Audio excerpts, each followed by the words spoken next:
She wanted one night with another man. He gave her two choices instead. When his wife paused and looked at him, John answered, "I understand." John thought he had been saying "I understand" a lot these days, and he was really getting tired of saying those words. He wondered how he and Diane, his wife, had ever reached this point. They had been married for over 22 years, with two great kids both in college. They lived in a wonderful old house Diane had inherited from her grandmother. Together they had updated the home while adding a pool and detached garage. The older home now had the open concept floor plan and a beautifully updated kitchen. He was proud of the home and thought it rivaled anything they had seen on HGTV. They also had a great beach house in Hatteras, NC. He had resisted making any changes in the traditional beach home he had inherited, preferring to leave it exactly as he remembered it as a child. It had been the site of so many wonderful family memories.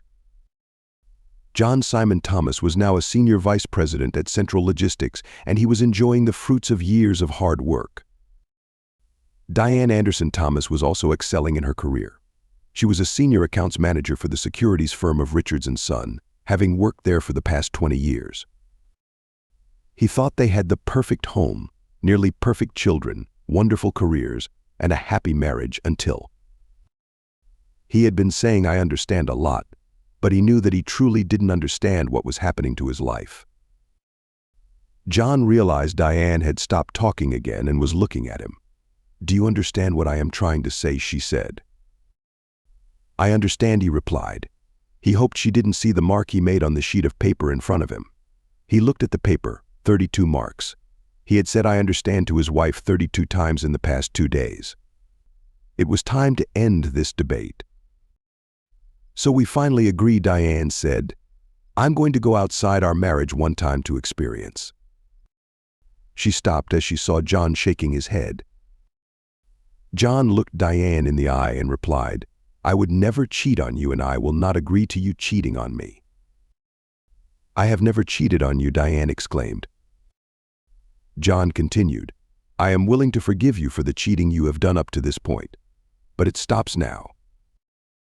"I have never cheated on you," Diane defiantly answered. "Yes, you have, at least in my mind. And if you're honest in your mind, you have. You have had several lunches alone with him. He has met you several times at your girls' night out and turned those evenings into de facto dates. You have carried on an extensive texting conversation with him." Especially on the weekends, John paused and looked deep into her eyes, causing Diane to lower her head. Continuing, John stated, now he has a reservation for an upscale room at the Jefferson Hotel and 2 reservations for their Sunday brunch. His intentions are obvious. You have a daring new dress hidden in the back of your closet.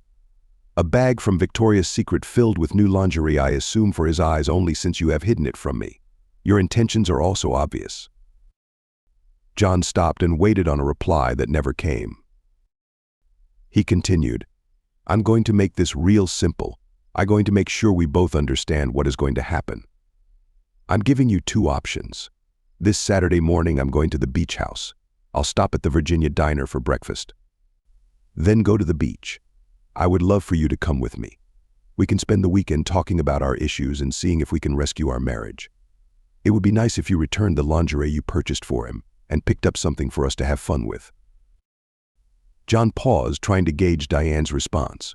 Once again, he couldn't read her, something he never had problems with until recently. Your other option is to go ahead with your plans for Saturday. Go meet David Summers at the Jefferson Hotel, have a nice romantic dinner at the Bookbinder's restaurant, dance at the Tobacco Company Club, and return to the Jefferson to consummate your affair. John told Diane, I need you to look at me. She slowly lifted her head. You can go ahead with your plans. You will not need my permission, because the moment I back out of our driveway without you Saturday morning, our marriage ends. Diane looked at John dumbfounded. How did he know about their plans for the weekend? She slowly started to speak. Before she could utter a word, John said, in case you're wondering, I have friends where you work. You have friends at work who are concerned about you. And lastly, David Summers has no true friends at all. Diane paused as what John had told her sank in. She then attempted to go on the offense. I have been a faithful wife and partner to you for 22 years. John interrupted her. No, you were a faithful wife for 21 years and 10 months. You have been cheating on me since your first lunch with David Summers. I have never cheated on you, Diane pleaded. You have already had sex with him, John started to say. Diane stood up and interrupted him this time. I have never cheated on you. With a sadness that surprised Diane, John continued, yes, you have. I've seen it in your eyes. The eyes that always locked onto mine as we made love. The eyes that are now closed, the face that turns away from my gaze in bed. How many times have you been with him when we made love? John laughed sadly and said, we used to fantasize about a threesome with another woman or another man. I guess you have been able to live out that fantasy now. You have had a crowded bed for these past few months. Now I'm done talking about this. Do you understand? Diane thought this wasn't going as she had planned. She attempted to regain the upper hand. John, we have a great marriage. I value our relationship and your love more than anything in the world. We have raised 2 wonderful children together. We have great careers, and if we stay the course, we'll be able to retire early and truly enjoy life and each other. I have been faithful to you and I'm ready to be by your side as a loving wife for the rest of the days of our lives. I will give you all the rest of my days. I just need one day for me. And one night for him, was John's quick reply. Diane looked down and shook her head. She looked up at John. I could have just gone behind your back. I could have lied to you, but I wanted to be upfront and honest with you. I thought after all these years you would understand. John again quickly responded, I do understand, and as for lying and going behind my back, that is exactly what you have been doing for these past months. You have gone on dates with him disguised as girls' nights out. You have had intimate lunches with him, holding hands and allowing his hands to roam to places on your body only I should have access to. And worse of all, you have brought him into our bedroom, replacing me with thoughts of him. You have allowed him to interfere with our time with hundreds of texts, not to mention the sexting. Diane, know everything, and how I came to know everything isn't important. What is important is that you understand what I'm telling you. Do you understand? Diane just looked at him with eyes that he no longer understood. He sighed quietly, realizing she didn't understand what she was throwing away. John got up and walked out of the room. He went to their bedroom, brushed his teeth, and attempted to fall asleep, but he knew sleep would be hard to come by that night. Diane sat motionless for several minutes. Finally, she moved to the couch, picked up her phone, and called her friend Janice. As Janice answered, Diane said, John knows everything. He knows about David and our plans for this weekend. Janice replied, that doesn't sound good. Please tell me you are going to call it off. Diane softly replied, I don't know how I can. I have promised David, and he spent so much money on this weekend. Janice quickly answered, you made promises to John too. If you don't remember, I do. I was your maid of honor. Summers can cancel everything, and it won't cost him a penny. Anyway, that's not a good reason to cheat on John. I'm not cheating on John, Diane repeated once again. Yes, you are, Janice replied. When I told you about what George and I did, I tried to make sure you understood that I would never have done it without his permission.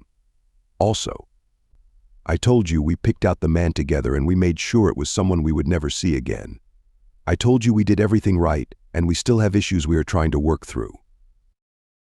You have decided to sleep with a coworker, and you're trying to make excuses for it, Janice now pleaded. Please forget this plan. Stop seeing David and get on your knees and apologize to John. Diane softly replied, but I need this.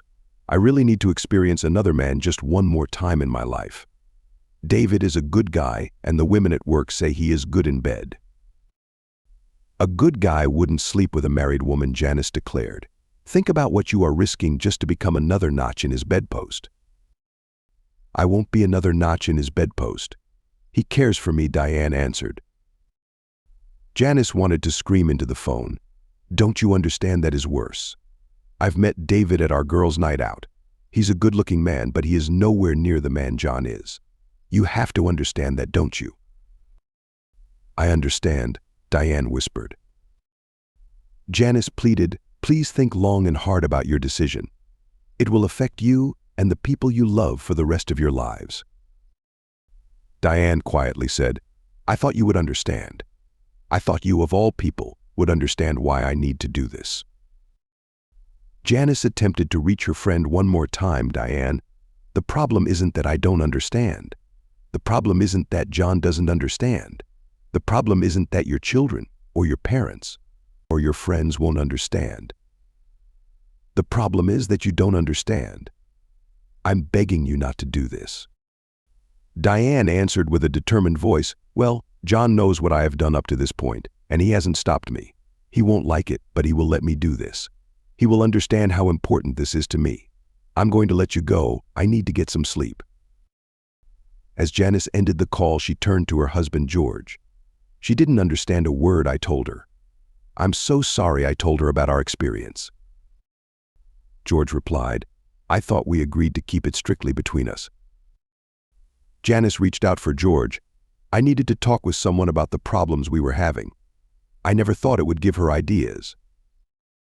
George held Janice and said, "I know, and I'm not mad. I have to confess, I talked with John about our issues too."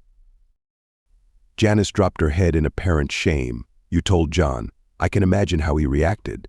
Did he suggest kicking me to the curb or branding my forehead with a capital A?" George answered, "You know John better than that. He asked me a series of questions. My answers to those questions made me think about us. After I finished answering his questions, he told me, 'You two went into this together. You made this decision together. It turned out to be a big mistake. But you two made it together, and only you two can fix this mistake as long as we continue to be together. To work on our relationship together, everything will work out.' He made me realize that we were in this together and we were both trying to fix our issues. He might be the reason we are still married." Janice started to cry. She quietly said, "He might be the reason we are still married, and we might be the reason he is divorced." George shook his head as he hugged his wife. "Don't blame yourself if they split up. John is right. If they don't work through this together, they don't have a chance." Diane slipped into bed and realized John was still awake. He turned his back to her, and both of them moved to the opposite edges of the bed. They were 2 feet apart, but the distance seemed to be measurable in miles.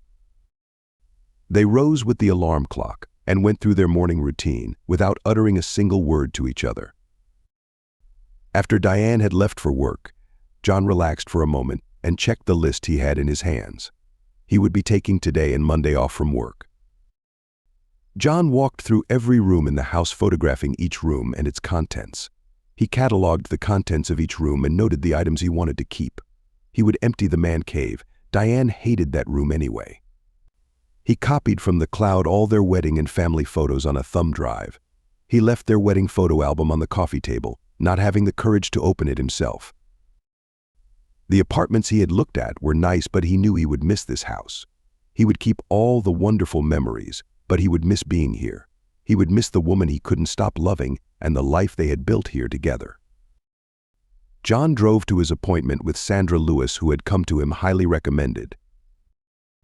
The settlement she proposed was very simple and straightforward. Diane would get the house and her retirement plan in $401,000. John would keep the beach house and his retirement plan. They would pay off her car and all their credit cards. Part of their investment accounts would be set aside for college tuition and $10,000 for each child as a fund. Then they would split the remaining funds 50/50. Sandra Lewis said, "We can have her served on Wednesday morning." John once again nodded, stood up, shook her hand, and walked out of the office. Sandra Lewis realized that her client had said very few words to her since he had retained her for his divorce. All their communication had been done by email. She felt the sadness and resignation in him. Sometimes she wondered why she had chosen family law as her specialty. Next, he went to their investment banker. He confirmed that all accounts and transfers would require both of their signatures. John let him know that his lawyer, Sandra Lewis, would place a freeze on these accounts the day after Diane was served. John hated the looks of pity and concern on the faces of his longtime advisors. He realized they were just the first of their many acquaintances who would have the same look on their faces when the news got out. The thought of having to tell his children about the divorce almost made him sick. Diane tried to avoid David Summers as much as possible at work. At lunchtime, they met at Maria's Cafe, a a small restaurant that he liked to call their place. She was quiet and refused to hold his hand. John had known their every move. She couldn't shake the feeling she had felt all day that they were being watched. David Summers was oblivious to Diane's mood. "I'm excited about this weekend. Check-in at the hotel is at 3 p.m. Do you think we could meet a little earlier than we had planned? Maybe we could have some fun in the room before going to dinner." "I don't know," was Diane's subdued reply. Back at the office, Diane tried to get some work done, but she kept looking around the office. She realized that at least one person, and most likely several of her coworkers, were acting as spies for John. After a couple of fruitless hours, she closed up for the day and left the office.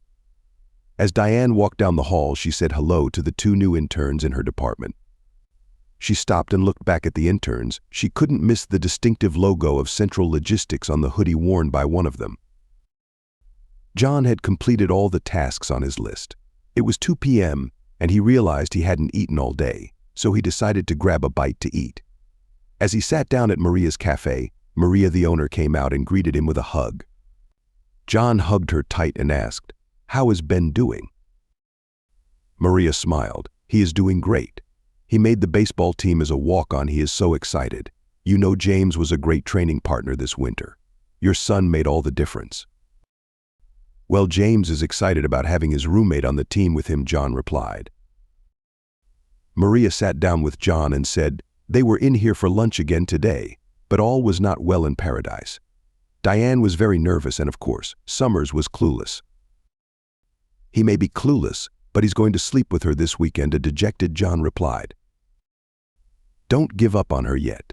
She has to be a special woman for you to have been married so long. She will realize her error, and I just pray it is earlier and not later," Maria replied. "Now Maryland-style crab cakes with broccoli for you." John smiled for the first time that day. "Sounds perfect, and maybe a beer for a change. Surprise me with one of your pale ales." Diane came home early and began to put her backup plan in action. She planned to make John's favorite dinner and then try to talk with him again. It was important for him to agree to her one-time tryst. If not agree to it, she needed him to at least accept her actions. As the crab cakes baked, she went upstairs and changed her clothes. She wanted to look nice for him, and afterward, she planned on meeting Janice and her other friend Lisa for drinks and one final discussion about her big day on Saturday. She pulled the garment and the Victoria's Secret bags out of her closet and walked out to her car, laying them down carefully in the trunk of her car. She didn't want to embarrass John or herself by taking them out in front of him. John came home at his normal time and was surprised to smell dinner cooking. Diane came into the living room and handed him one of his pale ale beers. "Please take off your coat and tie and have a seat. Dinner will be on the table in a couple of minutes," Diane told him. John smiled at the meal of Maryland-style crab cakes and steamed broccoli she had brought him. He was glad it was his favorite, but realized for the first time that he would prefer to be eating at Maria's cafe. He would prefer to be anywhere other than in this house at this moment. As they ate dinner in silence, Diane decided to attempt to once again make him understand why she needed to do this. "John, I love you and I pray you understand why." John interrupted her. "I do understand. You look very nice tonight. Are you going out?" Yeah, you hope I understand," John coldly spoke. "I do understand." He stopped eating and pushed himself back from the table. As he stood up, he told Diane, "I've lost my appetite." As he walked away, he told her, "You look very nice for him. I guess you couldn't wait until tomorrow. When you see David Summers tonight, tell him to drop dead for me." John disappeared into the living room, and the sound of the TV filled the dining room. Diane sat quietly at the table with her head in her hands. For the first time, she seriously reconsidered her actions.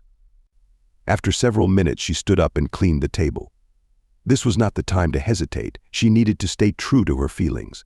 She texted Janice, "Can we meet earlier? I'm leaving in 5 minutes." John heard the front door open and close. He drank his beer and looked at the TV. He realized he had been sitting there for 20 minutes and had no idea what channel he was watching. He felt the sadness pressing on his chest. It felt like a great weight, making it almost impossible for him to breathe. John pulled the box out of his coat pocket. He popped 2 of the pills in his mouth and chased them with the last of the beer. For the first time in his life, he took sleeping pills. He knew he would never be able to go to sleep without help. He also knew he would need all his strength for Saturday morning. Diane arrived first at the bar and got a table for the 3 of them. As she waited, she noticed the scene at the bar. Men and women were doing the dance of seduction, but to Diane, it seemed like a dance of desperation and loneliness. Was this to be her fate? She was saved from her thoughts by the arrival of her friends. Diane watched her 2 friends approach her table. She noticed they appeared to be on a mission and braced herself for their onslaught. Lisa sat down and looked at Diane. "What the hell do you think you're doing? Are you out of your fucking mind? You are going to cheat on your husband with some piece of shit from work? Are you going through menopause or started taking drugs or fell and hit your head? This is the stupidest thing I have ever heard someone doing, and I used to think you were one of the smartest people I knew. If you go through with this, you have to be the dumbest lady I have ever met." Lisa just looked at her friend. Diane could see the anger and hurt in her eyes. Diane turned to Janice. "Your turn." Janice shook her head. "You know where I stand on this adventure of yours. I would say more, but I'm afraid I wouldn't be as polite as Lisa was." Diane smiled a sad smile. "You think you could cuss better than Lisa?" Janice replied without a smile, "Well, no one can cuss better than Lisa," but she left out the words cheater, adulteress, idiot, and maybe worst of all, disappointment. "But there is one thing I do need to tell you. I think you are planning on making the biggest mistake of your life, but I love you and I will be here to help you no matter what you do." Lisa just shook her head. "Shit, damn, fuck, what you want to do is so wrong and so stupid, but I'll be here for you too. Just to let you know, I will be saying I told you so over and over." Diane hugged her friends and said, "Thank you for your love. I know you can't support what I'm doing, but it is wonderful to know I can count on both of you afterward. You both know I don't do anything halfway. I have committed, and it's time for me to bring this to its natural conclusion."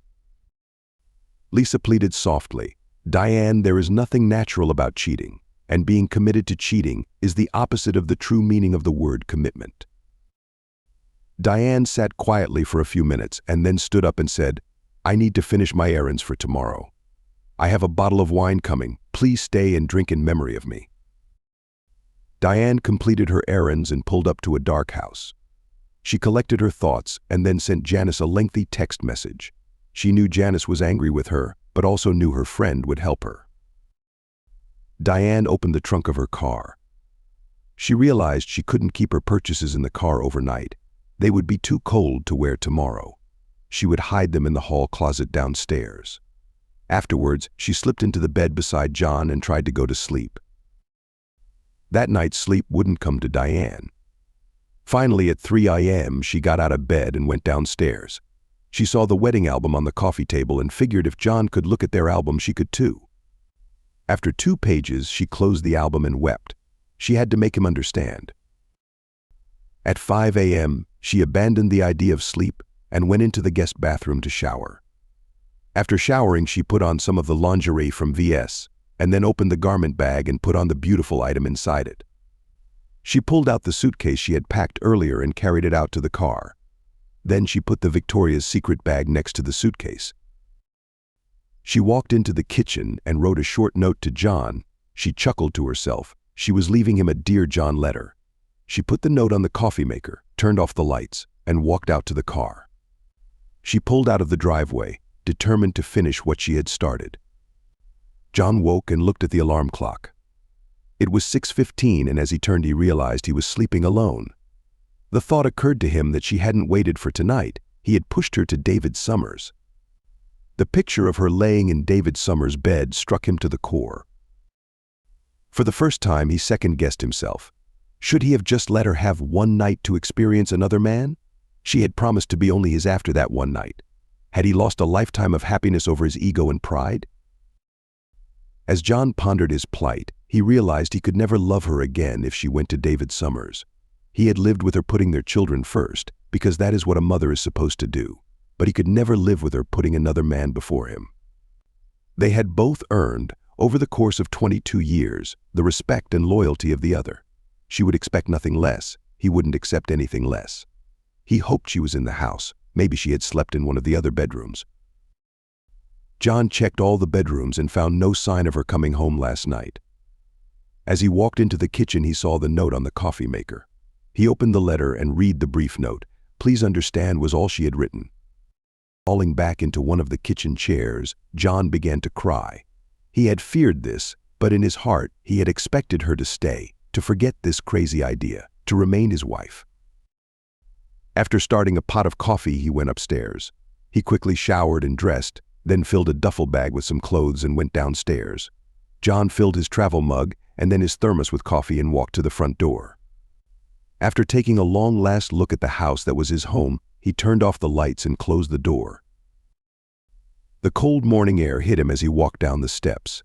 He had forgotten to start the car but thought the cold would help wake him up and maybe bring him out of the funk he was feeling. As he walked to his car, he realized it was running. He opened the back door, and as he put his bag in, he saw the suitcase and Victoria's Secret bag in the back seat. He looked into the passenger seat and saw Diane asleep in the car.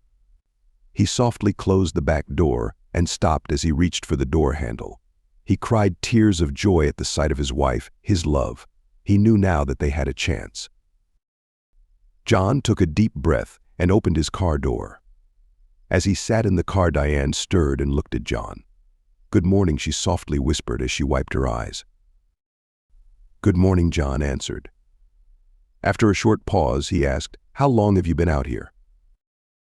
Diane looked at the car clock and replied, "About 2 hours. I couldn't sleep and then I was worried you would leave without me, so I decided to wait in the car. I filled the car up and got us a dozen Krispy Kreme donuts for the trip." John opened the donut box and said, "There are only 7 donuts in here." Diane was finally awake and replied, "The dozen were for both of us, and I have already had mine." Smiling, John grabbed one of the donuts and let it melt in his mouth.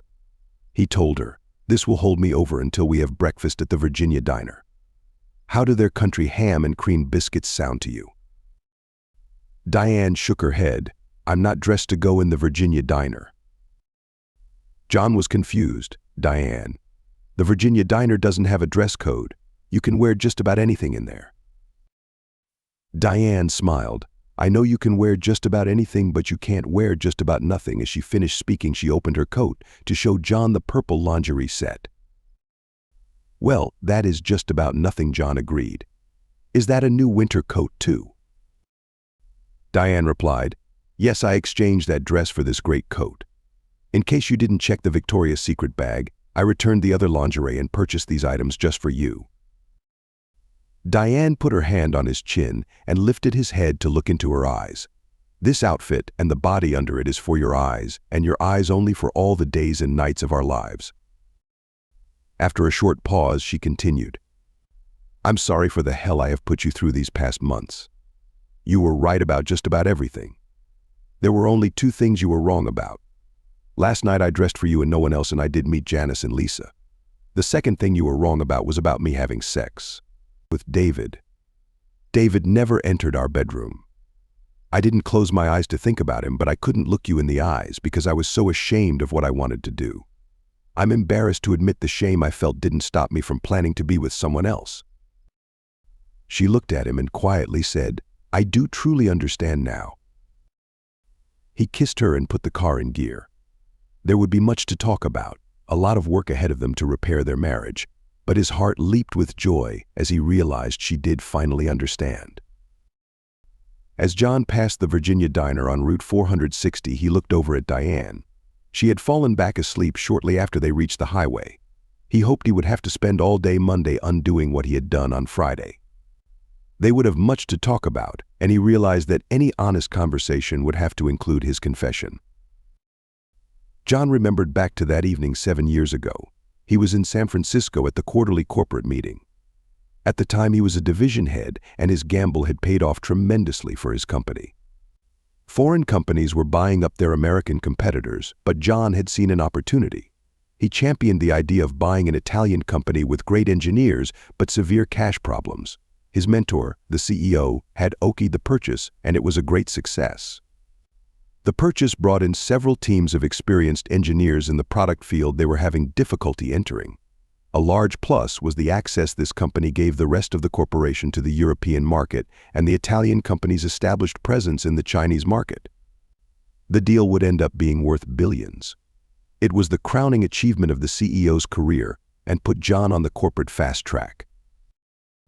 Diane was back home in Virginia with the boys at a school band concert that night, so John was celebrating his success with his coworkers and especially with Debbie Maurice, a beautiful marketing rep from another division.